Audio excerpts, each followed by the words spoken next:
Welcome back to the deep dive. You know, it's crazy how much can change in just a day. Especially in the world of business and tech, things move so fast.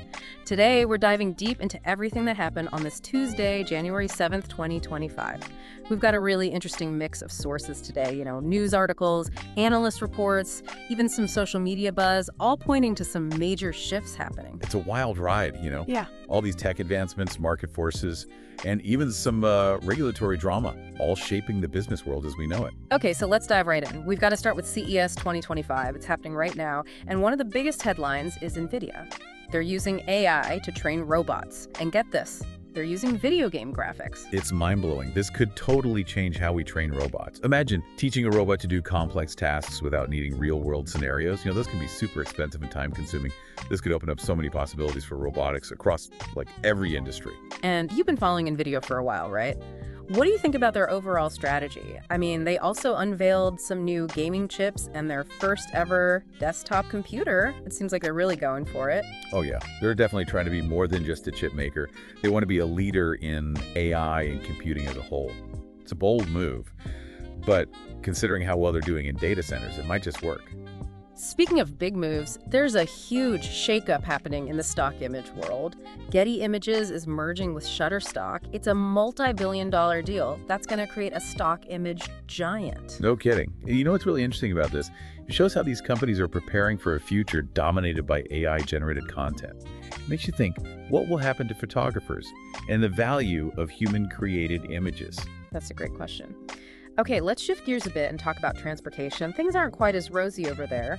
Tesla's actually smart summon feature is being investigated by the NHTSA.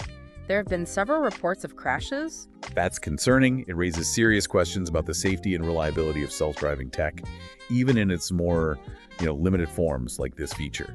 As this technology becomes more common, the regulations are going to get tougher. And Tesla's not the only one in the hot seat. Boeing is back to the news again. A door panel literally flew off a 737 MAX 9 during a flight. Yeah, that's definitely unsettling for anyone who flies. It's a reminder that even after all the past issues, maintaining strict safety standards is an ongoing challenge. The outgoing U.S. Transportation Secretary was pretty clear. He said Boeing still has a lot of work to do to improve their safety culture. Okay, let's move on to the financial world. There are some notable deals happening that are shaking things up. Apollo Global Management is buying GFL Environmental Services Division for $5.59 billion. And Phillips 66 is going all in on natural gas liquids with their acquisition of Epic NGL pipelines. What do you make of all this? These acquisitions are pretty interesting. They suggest some strategic shifts are happening. Both companies seem to be, positioning themselves for growth and adapting to the changing energy landscape. It'll be fascinating to see how these acquisitions play out. And speaking of changes, there's been a lot of movement at the leadership level. Ulta Beauty is getting a new CEO, Keisha Steelman. Oh, that's right. And it's interesting timing. They had to cut their sales and profit forecast last year twice. So maybe this is a move to revitalize the brand. But then again, they did report strong holiday sales and a better than expected operating margin. So who knows? Maybe things are already turning around. On a different note, McDonald's has decided to ditch their corporate diversity goals. They're saying it's because of a shifting legal landscape. Yeah, that decision is going to spark some debate, for sure. It raises questions about corporate responsibility and the role of diversity initiatives these days, especially with all the pressure they've been getting from conservative activists. Okay, let's zoom out a bit and look at the bigger economic picture.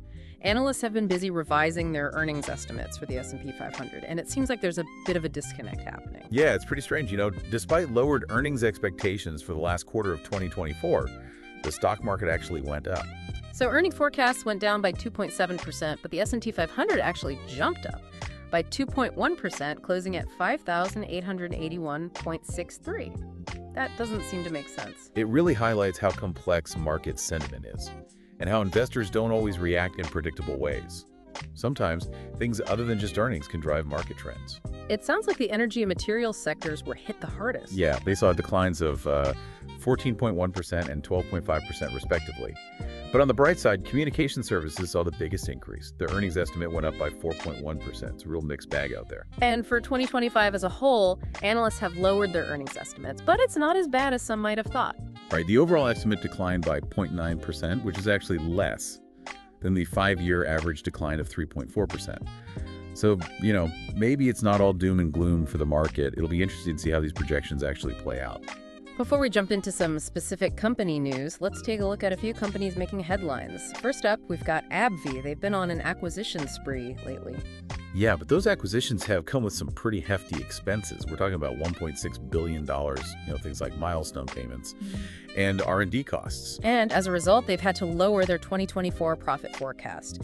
They're now projecting adjusted earnings per share between $10 to $10.06, which is a big drop from their previous estimate of $10.94. So, yeah, analysts were expecting $10.94 per share, so this is a bit of a surprise.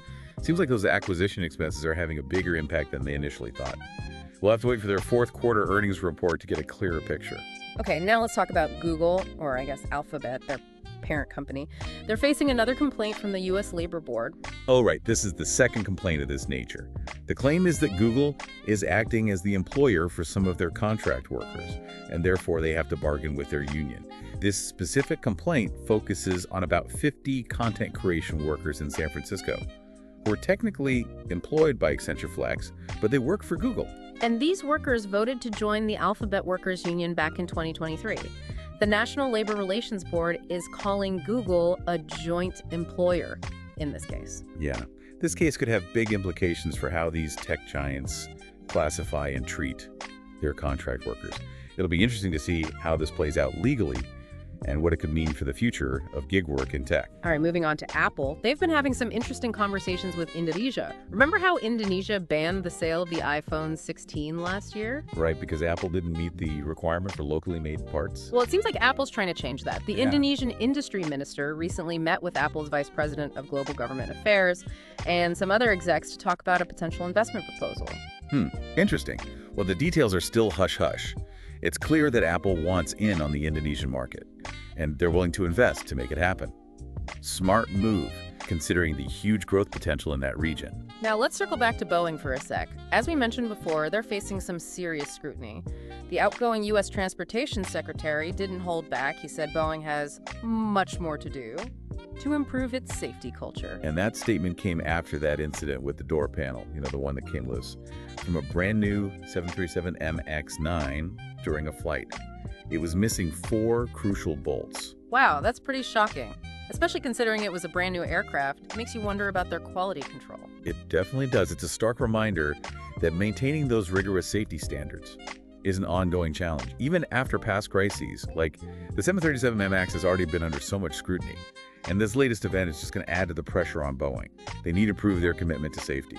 All right, next up we have some news from Denali Therapeutics. They've been working on treatments for neurodegenerative diseases, but unfortunately, their experimental drug for ALS failed to meet its main goal in a recent trial. Oh, that's a tough one. A real setback for the company and for those hoping for new treatments. The study was looking at changes in disease severity over time and an increase in survival, but the drug, DNL343, didn't show any statistically significant improvement compared to a placebo. And it also missed the mark on key secondary goals, like improving muscle strength and respiratory function. It's a blow for those who are hoping for a breakthrough in ALS treatment. It is, but Denali Therapeutics says they're not giving up on DNL343 just yet. They're going to further evaluate the data before deciding on next steps. It really highlights how complex drug development is, especially for neurodegenerative diseases. All right, let's turn our attention to ExxonMobil. They've found themselves in a bit of a legal battle. They're suing the California Attorney General and several environmental groups. Oh, wow. What for? For defamation. They're claiming that accusations about their advanced plastics recycling initiatives have damaged their reputation in business.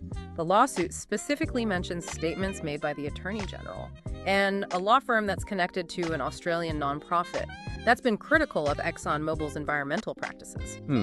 This is getting interesting. It really shows the tension between the fossil fuel industry and environmental advocates, especially when it comes to things like plastic pollution and recycling. This legal battle could have a big impact on the broader debate surrounding plastic waste and corporate responsibility. Okay, let's move on to Flowco Holdings. They're an oil field services provider, and they're making some bold moves. Like what? They're planning to go public in the U.S., aiming for a valuation of up to $2 billion. Wow, an IPO. That's ambitious. They're planning to sell 17.8 million shares at a price range of $21 to $23 per share, potentially raising over $400 million. They'll be listed on the New York Stock Exchange under the symbol FLOC. This IPO could be a sign of investor confidence in the oilfield services sector. Even though we're transitioning to cleaner energy, it suggests there's still a big market for companies providing services to the traditional energy industry. We'll have to see how Flowco Holdings performs in the public market and how their business strategy adapts to the evolving energy landscape. Speaking of IPOs, we've got more news. TCR, the private equity fund, is reportedly considering selling the supermarket chain Seiyu in a deal that could be worth billions. Oh wow, another big one. According to reports, the bidding process has already started, with major retailers like Aeon and Don Quixote owner Pan Pacific International Holdings interested. Even some investment funds are said to be interested. KKR currently owns 85% of Seiyu, with Walmart holding the remaining 15%, and it's believed that Walmart might also sell its stake. If this deal goes through, it's going to reshape the Japanese retail landscape. They're hoping to choose the final buyer sometime around February. Okay, let's move on to a company with a very different product. Meta. They just elected 3 new directors to their board, and one of them is raising some eyebrows. Who was it? Dana White, the CEO of Ultimate Fighting Championship, or UFC. He also happens to be a close friend of President-elect Donald Trump. The other 2 new board members are Charlie Songhurst, an investor and former Microsoft executive, and John Elkann, the CEO of Exor, a holding company that controls European businesses like Ferrari, and Christian Louboutin. That's a pretty diverse group with a lot of experience across different industries. Mark Zuckerberg, Meta's CEO, said he values their expertise, particularly in areas like AI, wearables, and the future of human connection. It'll be interesting to see how these new board members influence Meta's strategic direction, especially with their heavy investment in the metaverse. Yeah. And the challenges they're facing with content moderation and data privacy. Next on our list is Microsoft. They're making a big splash in India. They're investing $3 billion to expand their capacity for artificial intelligence and Azure cloud computing services. That's a significant investment. It shows how important India is becoming in the global tech world. CEO Satya Nadella called this investment the single largest expansion Microsoft has ever made in India. It seems like most of the investment will go towards developing data centers, for training AI models and deploying AI in cloud-based applications. But Microsoft's not stopping there. They've also committed to training 10 million people in India in AI by 2030. That's a lot of people.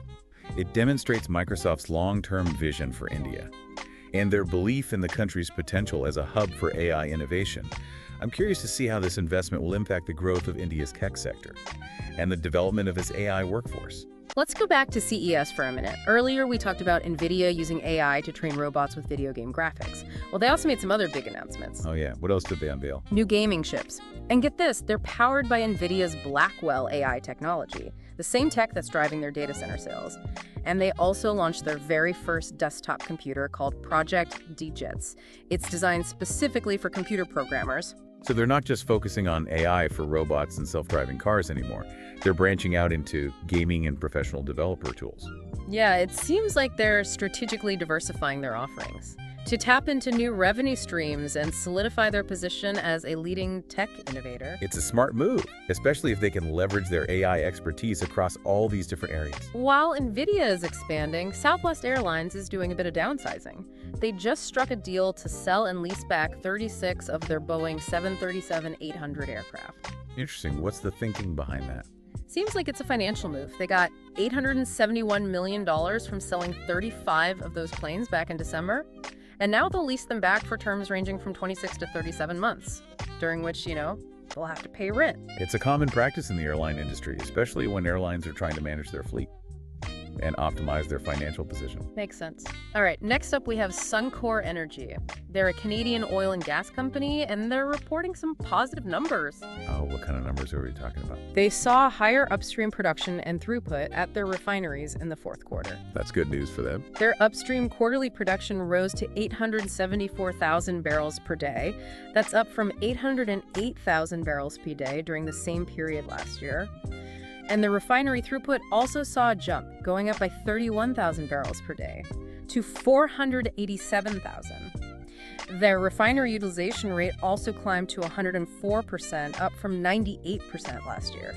Those are some impressive figures. It suggests Suncor is operating efficiently and capitalizing on those favorable market conditions. Plus, they've also managed to achieve their net debt target ahead of schedule, which puts them in a really strong financial position. Yeah, let's circle back to Tesla one more time. We talked about their market performance earlier, but remember that investigation into their actually smart summon feature? Oh yeah, the driverless feature. It's the second major investigation into Tesla's automated driving features in just 4 months. It's definitely raising concerns about the safety and reliability of these systems. The investigation is focusing on reports of Tesla vehicles failing to detect things like posts or parked vehicles while using actually smart summon, which has, led to crashes. This case could have big implications for the future of autonomous vehicles and how these technologies are regulated. Absolutely. The outcome could influence the development and deployment of self-driving features, potentially leading to stricter safety standards and testing procedures. It's a rapidly evolving field with so much potential, but also significant risks that need to be addressed. And speaking of self-driving technology, there's a group representing self-driving car companies. They're calling on the U.S. government to step up its efforts in support of the deployment of autonomous vehicles. They want more support from the incoming Trump administration. Exactly. They're arguing that the government needs to do more to speed up the adoption of autonomous vehicles and get rid of any roadblocks hindering their progress. They want regulatory clarity and streamlined processes to make it easier for these cars to be used widely. It'll be interesting to see how the new administration responds to these calls and what their stance on autonomous vehicles will be. There are so many factors to consider, safety, infrastructure, the potential impact on jobs. Absolutely. It's a complex issue with far-reaching implications. Okay, let's move on to a company making a significant acquisition. To strengthen its automotive operations, NXP Semiconductors, a Dutch chip maker, is buying Austria's TT Tech Auto for $625 million. That's a big move. What's the strategy behind that? It's a strategic move to bolster their automotive portfolio. So they're recognizing the growing importance of software in the automotive industry. Exactly. As car makers focus more and more on software as a key differentiator, NXP is positioning itself to capitalize on that trend by acquiring a leading player in safety software solutions. Smart move, especially with the rapid pace of innovation in automotive technology. TT Tech Auto brings 1,100 employees and a lot of expertise in safety software to the table. This acquisition could give NXP a real competitive edge in the market. I'm curious to see how this acquisition will affect NXP's offerings and their relationships with car makers. Now let's talk about Blue Owl Capital, an asset manager. They've just hired a new managing director and head of Japan Private Wealth, Yoichi Nakamura. Interesting. What's his background? Nakamura previously served as CEO Japan of Algebris Investments, where he built their team and operations in Tokyo. So Blue Owl is serious about expanding their presence in Japan. They want to tap into that wealth management market. With $235 billion in assets under management, it makes sense for them to broaden their reach and attract new clients in a key Asian market. It's a strategic move with a lot of potential for growth. They're particularly interested in serving large securities companies and wealth managers in Japan. It'll be interesting to see how this expansion plays out for them.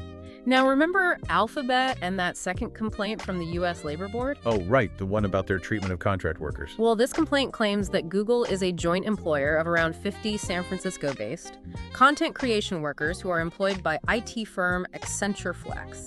This is getting complicated. These workers voted to join the Alphabet Workers Union in 2023. And the Labor Board is investigating whether Google has been violating labor laws by not bargaining with this union. This case raises some important questions about the classification and rights of contract workers in the tech industry. The outcome could have a big impact on how these tech giants manage their workforce and how they interact with labor unions. It's definitely a complex issue with potentially far-reaching consequences. We'll have to wait and see how this legal battle unfolds and what precedents it might set. Okay, now let's switch gears and head over to Indonesia. Earlier, we mentioned that they banned the sale of the iPhone 16. Right, because of those local sourcing requirements. Well, it seems like Apple's trying to smooth things over, and maybe even set up shop in Indonesia. The Indonesian industry minister has been meeting with Apple execs to discuss some investment proposals. Indonesia is a massive market with huge growth potential, so it makes sense for Apple to want a piece of that pie. It's definitely a strategic move. It also shows how global companies sometimes have to adapt their strategies to navigate different countries' regulations. Speaking of companies having to adapt, let's talk about Boeing again. They've been under a lot of scrutiny lately, and the outgoing U.S. Transportation Secretary basically said they still have a long way to go when it comes to safety. Yeah, he made that statement after that incident where a door panel came loose on a brand new 737 MX-9 during a flight. It's pretty unsettling, and it definitely raises questions about Boeing's commitment to safety. I know, you can't help but wonder how something like that could even happen. On a new aircraft, it makes you question their quality control procedures. It does. It's a stark reminder that maintaining rigorous safety standards is a constant battle, even after past crises. The 737 MX has already been through so much, and this new incident is just going to add to the pressure. They need to be incredibly transparent and proactive if they want to regain public trust. Okay, let's move on to a different kind of challenge. Denali Therapeutics, a company developing treatments for neurodegenerative diseases, recently announced that their experimental drug for ALS failed in a clinical trial. That's a huge disappointment for them and for everyone who was hoping for a new treatment option for this devastating disease. The drug didn't show any significant improvement compared to a placebo in slowing down the disease or increasing survival rates. It's a real setback. But Denali Therapeutics says they're still committed to researching this drug and understanding its effects. They're planning to dig deeper into the data before deciding what to do next. That's good to hear. It shows they're not giving up. It also highlights just how complex and challenging drug development can be, especially for neurodegenerative diseases. Absolutely. It's a long and difficult process with no guarantees of success. But the research continues, and hopefully one day we'll have effective treatments for these diseases. Now let's talk about a company that's taking a stand to protect its reputation.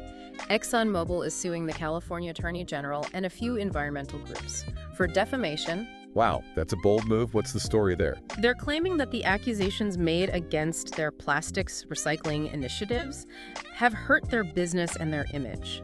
The lawsuit specifically calls out statements made by the Attorney General and a law firm that's connected to an Australian nonprofit group that's been pretty vocal in criticizing ExxonMobil's environmental practices. This whole situation really highlights the tension between the fossil fuel industry and environmental groups. It's a complex issue with strong opinions on both sides.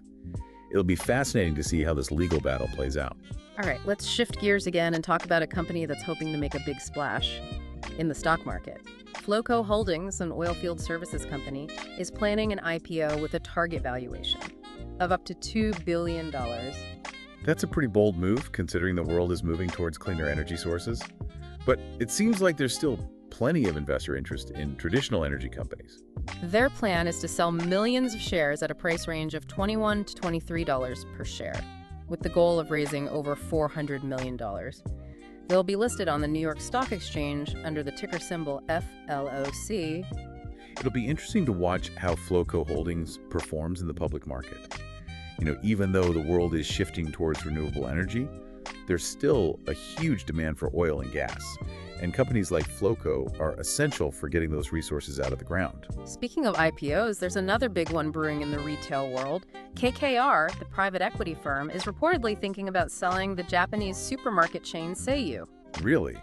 They're hoping to get billions for it. That's right, and the bidding war has already begun. Some of the big players in Japanese retail, like Aeon and the owner of Don Quijote, are interested. Wow, that's a big shakeup in the Japanese retail landscape. Even some investment funds are throwing their hats into the ring.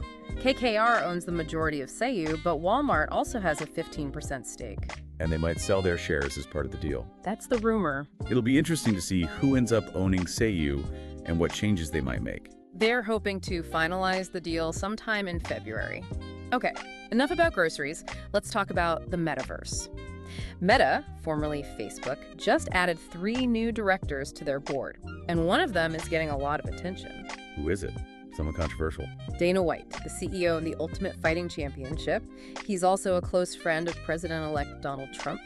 The other 2 new board members are Charlie Songhurst, an investor and former Microsoft exec, and John Elkann, the CEO of Exor, which controls some pretty big European companies, like Ferrari and Christian Louboutin. That's a pretty diverse group with a lot of experience across different industries. Mark Zuckerberg, Meta's CEO, said that he values their expertise in areas like AI, wearables, and the future of human connection. It'll be fascinating to see how these new board members influence Meta's direction, especially with all their investments in the metaverse and the challenges they're facing with content moderation and data privacy. Now, let's talk about another tech giant making waves. Microsoft is investing a whopping $3 billion in India to expand their AI and cloud computing capabilities. That's a massive investment. It really shows how important India is becoming in the global tech scene. Microsoft's CEO, Satya Nadella, called this the single largest expansion they've ever made in India. Most of the money will go towards building data centers for training AI models and deploying AI and cloud-based applications.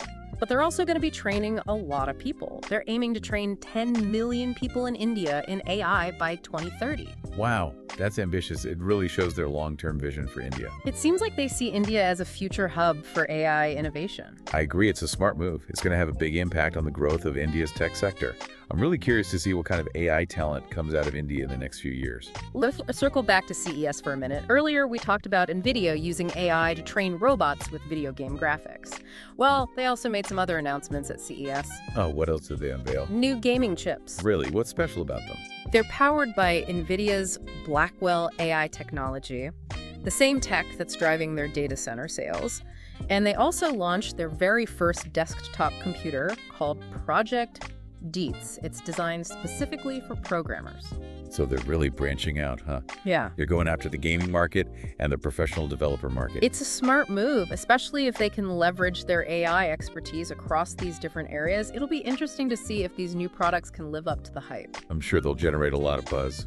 While NVIDIA is expanding, Southwest Airlines is doing a bit of downsizing. They just struck a deal to sell and lease back 36 of their Boeing 737-800 aircraft. That's interesting.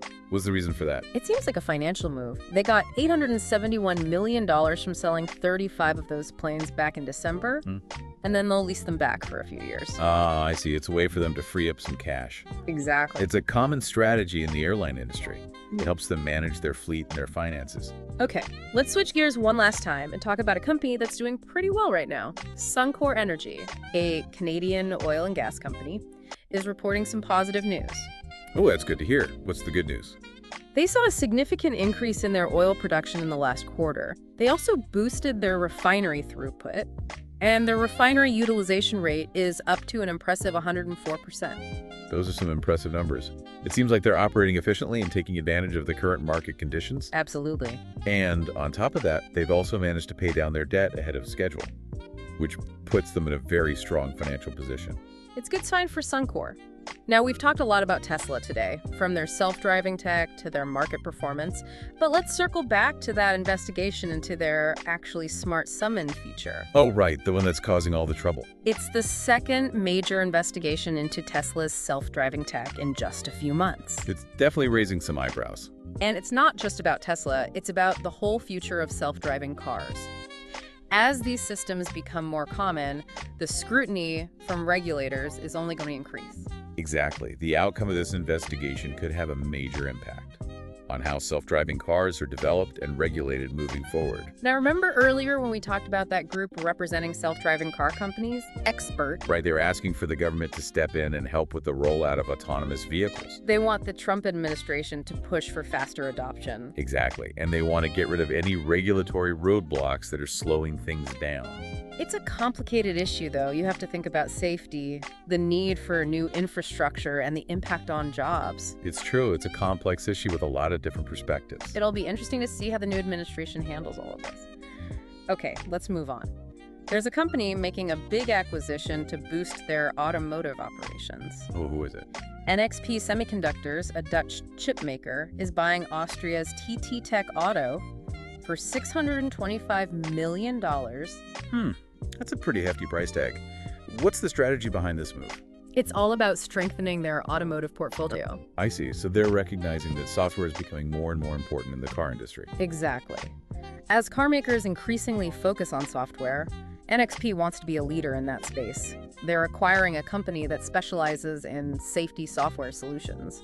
That's a smart move, especially with how quickly automotive technology is evolving. TT Tech Auto has about 1,100 employees and a lot of expertise in safety software. This acquisition could give NXP a real advantage in the market. It'll be interesting to see how this impacts NXP's offerings and how it changes their relationships with car companies. Now let's switch gears and talk about Blue Owl Capital. They're an asset manager, and they've just hired a new managing director to head up their Japan private wealth division. Oh, that's interesting. Who did they hire? Yoichi Nakamura. And what's his background? He was previously the CEO of Algebris Investments in Japan. where he built their team and operations in Tokyo. So it sounds like Blue Owl is serious about expanding their business in Japan. Exactly. They want to tap into the wealth management market there. They have $235 billion in assets under management, so it makes sense for them to broaden their reach. And Japan is a key market in Asia. They're particularly interested in working with large securities companies and wealth managers in Japan. It's a strategic move that could lead to some significant growth for Blue Owl Capital. All right, let's go back to Alphabet for a minute. Remember that second complaint from the U.S. Labor Board? The one about how they treat their contract workers. Yes, that one. This complaint alleges that Google is actually a joint employer of about 50 content creation workers in San Francisco who are technically employed by an IT firm called Accenture Flex. Sounds like a complicated situation. It is. These workers voted to join the Alphabet Workers Union back in 2023. And now the Labor Board is investigating whether Google has been breaking labor laws by not bargaining with the union. This case could have some big implications for how tech companies classify their workers. And it could change how they interact with labor unions. It's a really important issue, and we'll have to see how it all plays out in court. Now, let's change gears and talk about something completely different. Indonesia banned the sale of the iPhone 16 last year because Apple didn't meet their requirements for locally sourced components. Right, I remember that. Well, it seems like Apple is trying to make amends, and they might even be considering setting up shop in Indonesia. Oh, really? That's interesting. The Indonesian industry ministers has been meeting with Apple executives to discuss some potential investment proposals. Indonesia is a huge market with a lot of growth potential, so it makes sense for Apple to be interested. It's a strategic move, for sure. It also shows how global companies sometimes have to adapt their approach to comply with different countries' regulations. Speaking of adapting, let's talk about Boeing again. They've been under a lot of scrutiny lately, and the outgoing U.S. Transportation Secretary basically said that they still have a lot of work to do when it comes to improving their safety culture. Yeah, that was a pretty strong statement from him, especially after that incident with the door panel coming loose on a brand new 737 MX-9. It's a pretty scary thought, and it definitely raises questions about Boeing's commitment to safety. It does. It's a reminder that maintaining those high safety standards is a constant challenge, even after you've been through a crisis. The 737 MX has already had its share of problems, and this latest incident is just going to add to the pressure. Boeing needs to be completely transparent and proactive if they want to rebuild trust with the public. Now, let's shift gears to a different kind of challenge. Denali Therapeutics, a company that's developing treatments for neurodegenerative diseases, recently announced that their experimental drug for ALS failed in a clinical trial. Oh no, that's terrible news. It's a big setback for them and for everyone who is hoping for a new treatment option for this devastating disease. It is. The drug didn't show any significant improvement compared to a placebo in terms of slowing down the progression of the disease or increasing survival rates. It's a real disappointment. But at least Denali Therapeutics is still committed to researching this drug and understanding its effects. That's right. They're planning to analyze the data further before deciding what to do next. It's a good reminder of just how complex drug development is, especially when you're dealing with neurodegenerative diseases. It's a long and difficult process with no guarantees of success. But it's important for companies to keep pushing forward and searching for new treatments. Now, let's talk about a company that's taking a stand to protect its reputation. ExxonMobil is suing the California Attorney General and several environmental groups for defamation. Wow, that's a pretty bold move. What's the basis of their lawsuit? They're claiming that the accusations made against their plastics recycling initiatives have damaged their business and their public image. The lawsuit specifically mentions statements made by the Attorney General and a law firm that's linked to an Australian nonprofit organization that's been critical of ExxonMobil's environmental practices. This case really highlights the tension between the fossil fuel industry and environmental groups. It's a complex issue with a lot of strong opinions on both sides. It'll be interesting to see how this legal battle plays out. Now let's talk about a company that's hoping to make a big splash in the stock market. Flowco Holdings, an oilfield services company, is planning to go public with a target valuation of up to $2 billion. That's ambitious, especially considering the global shift towards cleaner energy sources. It is, but it seems like there's still a lot of investor interest in traditional energy companies. That's true. The demand for oil and gas is still very high. Flowco is planning to sell millions of shares at a price range of $21 to $23 per share, with the goal of raising over $400 million. They'll be listed on the New York Stock Exchange under the ticker symbol FLOC. It'll be interesting to see how they perform in the public market and how their business strategy evolves as the energy landscape continues to change. Speaking of IPOs, there's another big one on the horizon, this time in the retail sector. KKR, the private equity firm, is reportedly considering selling the Japanese supermarket chain Seiyu. Oh, wow. That would be a big deal. How much are they hoping to get for it? They're aiming for billions of dollars, and the bidding process has already begun. Some of the major players in Japanese retail, like Aeon and the owner of Don Quixote, are interested. Sounds like a major shakeup is coming to the Japanese retail landscape. Even some investment funds are said to be considering bids. KKR currently owns the majority of Seiyu, but Walmart also has a 15% stake. I wonder if they'll sell their shares as part of the deal. That's a possibility. It'll be interesting to see who ends up buying Seiyu and what changes they might make. They're expected to choose the final buyer sometime in February.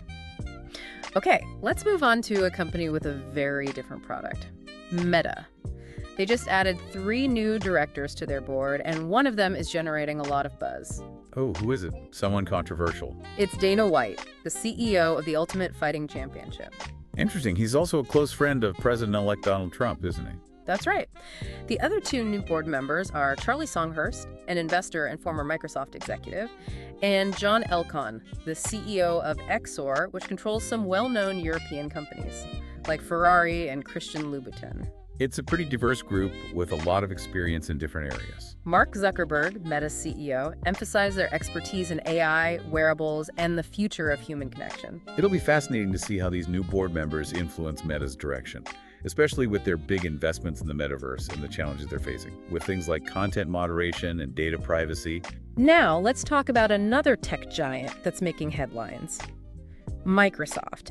They're investing $3 billion in India to expand their AI and cloud computing capabilities. That's a huge investment. It really shows how important India is becoming in the global technology landscape. It does. Microsoft's CEO, Satya Nadella, called this the single largest expansion they've ever made in India. Wow, that's significant. Most of the investment will go towards building new data centers for training AI models and deploying AI and cloud-based applications. But Microsoft is also committed to training a large number of people in India in AI. How many people are we talking about? They're aiming to train 10 million people by 2030.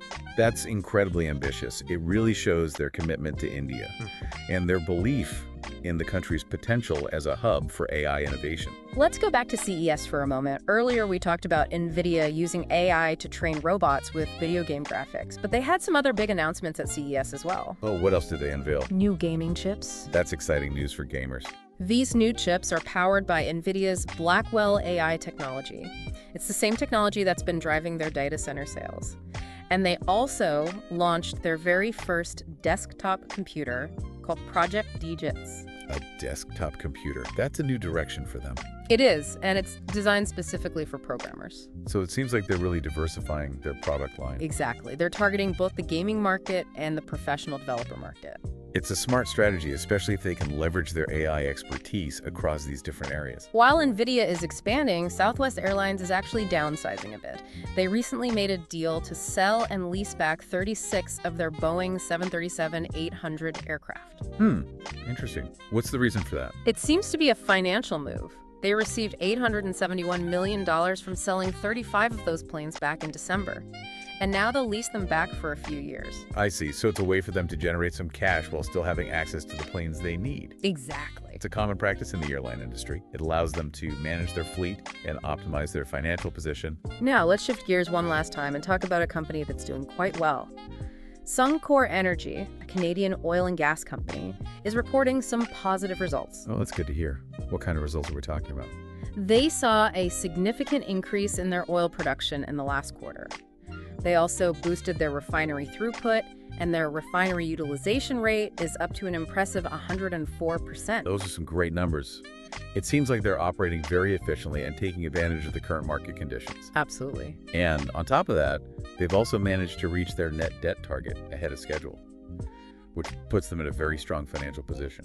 It's definitely a positive sign for Suncor. We've talked a lot about Tesla today, from their self-driving technology to their stock performance. But let's circle back to that investigation into their actually smart summon feature. Right, the one that's been linked to several crashes. It's the second major investigation into Tesla's automated driving features in just a few months. It's definitely raising concerns about the safety and reliability of these systems. As these systems become more widespread, we can expect to see even more scrutiny from regulators. Absolutely. The outcome of this investigation could have a major impact on the future of self-driving cars and how these technologies are regulated. Now, remember earlier when we were talking about that group representing self-driving car companies? Yeah, they were pushing for more government support for the rollout of autonomous vehicles. It's a complex issue, though, right? There are so many things to consider, like safety, infrastructure, the potential impact on jobs. Absolutely, and there are strong opinions on both sides. It'll be interesting to see how the new administration approaches this whole thing. Okay, let's shift gears and talk about the stock market for a minute. The S&P 500 has been kind of all over the place lately, and analysts are trying to make sense of where it's headed. One of the most interesting things right now is this disconnect between earnings expectations and stock prices. Analysts were actually expecting lower earnings for the last quarter of 2024. Right. They were predicting lower profits from companies, but then the stock market actually went up in value during that same period. Pretty weird, right? It doesn't seem to make logical sense. The S&P 500 ended up climbing by 2.1%. It closed at 5,881.63, even though analysts were expecting a 2.7% drop in earnings. So why is that happening? Why are stock prices going up when companies are supposed to be making less money? It's a good question, and there's no easy answer. Sometimes investors look beyond the immediate earnings and focus on future growth potential. They might be optimistic about certain industries or the overall economy, and that can drive stock prices up even if short-term earnings are a bit shaky. It seems like some sectors are performing better than others. Definitely. The energy and materials sectors took the biggest hit in terms of earnings estimates. Their estimate for the last quarter dropped by 14.1% and 12.5% respectively. Ouch, that's rough. But on the flip side, communication services actually saw their earnings estimate increase by 4.1%. So it's a mixed bag out there. What about the overall outlook for 2025? Are analysts expecting a big drop in earnings for the whole year? Well, they have lowered their overall earnings estimate for 2025. But it's not as drastic as some people might have thought. The estimate declined by 0.9%, which is actually less than the average decline over the past 5 years. So maybe it's not all doom and gloom. Exactly. The market is constantly fluctuating, and it's impossible to predict what will happen with complete accuracy. Speaking of unpredictable things, McDonald's made a pretty controversial decision recently. They're getting rid of their corporate diversity goals. Yeah, that sparked a lot of debate about corporate responsibility and the role of diversity initiatives. They're saying it's because of a shifting legal landscape, but some people see it as a step backwards. It's a complex issue for sure. On one hand, companies should definitely strive to create diverse and inclusive workplaces. It's not only the right thing to do, it's also good for business. But on the other hand, companies also have to navigate a constantly changing legal and political environment. So McDonald's is saying they're still committed to inclusion, but they're changing their approach. They're no longer requiring their suppliers to make a commitment to diversity, equity, and inclusion. It'll be interesting to see how this new strategy plays out for McDonald's. Will they still be able to attract and retain diverse talent? Will this impact their brand image? It's something we'll definitely be keeping an eye on. Well, we've covered a lot of ground today, from AI robots to flying door panels, from billion-dollar acquisitions to corporate policy changes. It's been quite a whirlwind tour of the business and tech world. It really shows you how quickly things can change. And it's a reminder that we're living in a time of constant disruption and innovation. So as we wrap up today's deep dive, what are your final thoughts? What stood out to you the most from all the news we discussed? I think what struck me the most was the increasing role of AI in so many different industries. From training robots to generating content, AI is becoming more and more pervasive. It is going to have a profound impact on the way we live and work in the years to come. I completely agree, and it raises some important questions about the future, like how will AI change the job market? What are the ethical implications of using AI in decision-making processes? These are just a few of the things we'll be exploring in future episodes of The Deep Dive. But for now, we're going to leave you with one final thought to ponder. We talked about how AI is being used to create photorealistic videos. It makes you wonder, how long will it be before we can't even tell the difference between real and simulated experiences? And what does that mean for our understanding of truth and reality? It's a question that doesn't have an easy answer, but it's one that we should all be thinking about. Until next time, keep diving deep into the world around you. And we'll see you back here soon for another episode of The Deep Dive.